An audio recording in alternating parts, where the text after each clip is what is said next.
जय माता दी।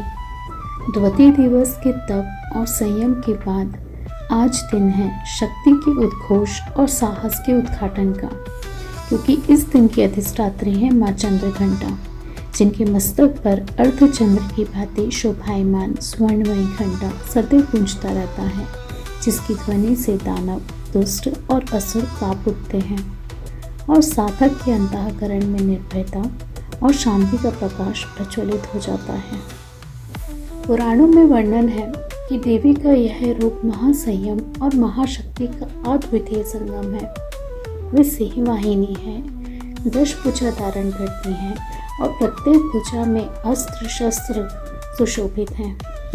उनकी आराधना से साधक को सिंहवत साहस और शांति दोनों का वरदान प्राप्त होता है। चलिए बढ़ते हैं पूजा की तैयारी और विधि पर।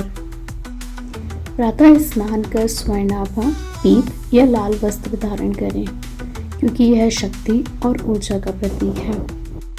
अब पूजा स्थान को गंगा जल और चंदन जल से पवित्र करें। स्थान को सुगंधित पुष्पों और दीपों से सजाएं। अब आसन पीले या लाल वस्त्र पर बिछाएं। दाहिने हाथ में पुष्प, जल और अक्षत लेकर संकल्प करें। हम नवरात्रि के तीसरे दिन माँ चंद्रघंटा का पूजन कर निर्भयता, शौर्य और आंतरिक शांति की प्राप्ति का संकल्प करते हैं। अब माता का ध्यान करें। देवी भागवत के अनुसार ध्यान मंत्र इस प्रकार है। पिंड चक्र वरारूढ़ा चंडकोपास्त्र केर्योता प्रसादम तनुते महाम चंद्रघंटेति विश्रुता।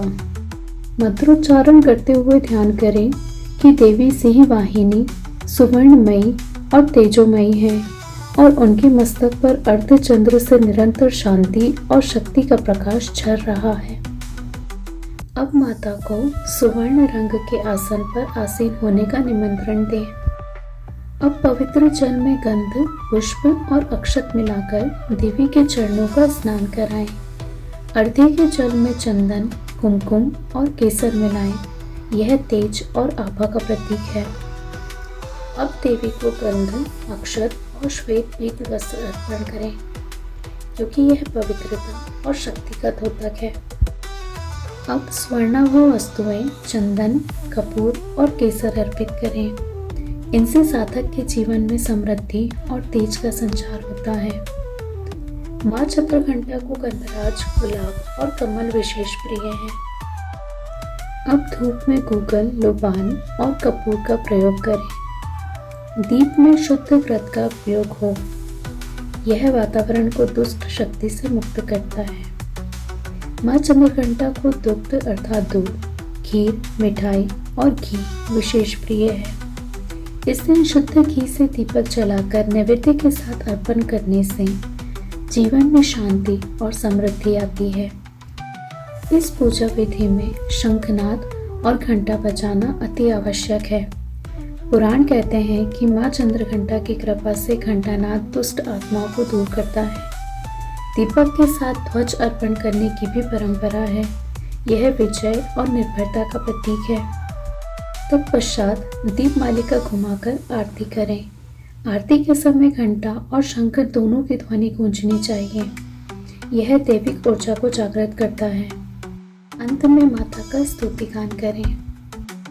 इस व्रत के अपने कुछ विशेष नियम भी हैं, जैसे इस दिन साधक को भय, संशय और नकारात्मक विचारों से दूर रहना चाहिए। शंखनाद और घंटा ध्वनि अनिवार्य है। साधक यदि इस दिन रुद्राक्ष धारण करे तो उसकी साधना अधिक फलदायी होती है। परिवार सहित देवी की आराधना करने से ग्रह कलह, भय और अशांति का अंत होता है। शास्त्रों में वर्णन है, जो तीसरे दिन माँ चंद्रघंटा का पूजन करता है वह सिंह के समान निर्भीक, चंद्रमा के समान शीतल और घंटानाद के समान प्रतापी होता है। उसके जीवन से भय और शत्रुता का नाश होता है और साधक को समृद्धि और सफलता का वरदान प्राप्त होता है। माँ चंद्रघंटा का पूजन केवल शक्ति का आवाहन नहीं, यह साहस और शांति का दिव्य संगम है। उनके मस्तक का अर्धचंद्र साधक को शांति देता है और उनका घंटानाद भय और दुष्टता को नष्ट कर देता है। अतः इस दिन की साधना से साधक जीवन पथ पर निर्भीक और विजयी बन जाता है। जय माता दी।